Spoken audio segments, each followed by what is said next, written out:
Il y a des moments dans la vie où on se sent comme un fer de cristal parfaitement limpide, mais aussi incroyablement vulnérable.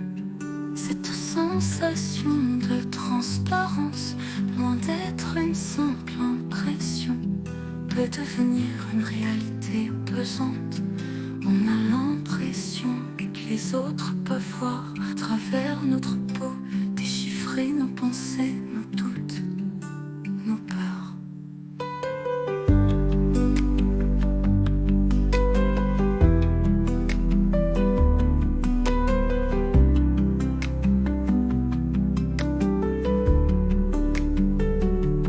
Être transparent, c'est afficher notre vérité, mais c'est aussi se sentir exposé.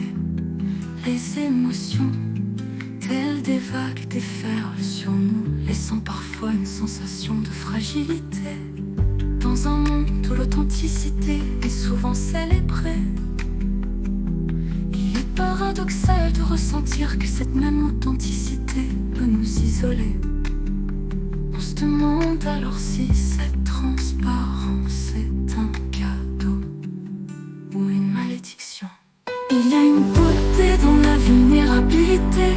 En laissant entrevoir notre essence, nous offrons aux autres la possibilité de se connecter à nous d'une manière plus profonde. Mais cette ouverture nécessite du courage. Chaque regard, chaque jugement peut sembler amplifié, et l'on craint d'être perçu sous un jour qui ne nous correspond pas. Pourtant, dans cette transparence, il y a une force, c'est un acte de bravoure que de se montrer tel que l'on est, sans masque ni artifice. Cela nous permet d'attirer des âmes sincères, prêtes à embrasser notre réalité, à reconnaître nos luttes et à célébrer nos joies. Dans cette lumière, nous découvrons que la transparence n'est pas seulement une exposition, mais une invitation à l'authenticité partagée.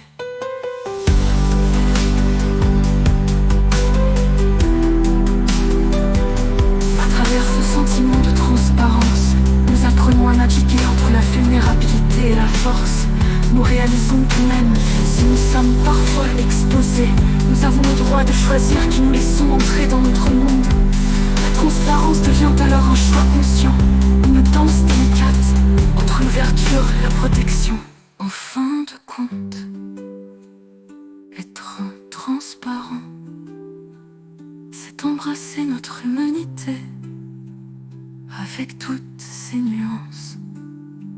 C'est reconnaître que notre essence, bien que parfois fragile,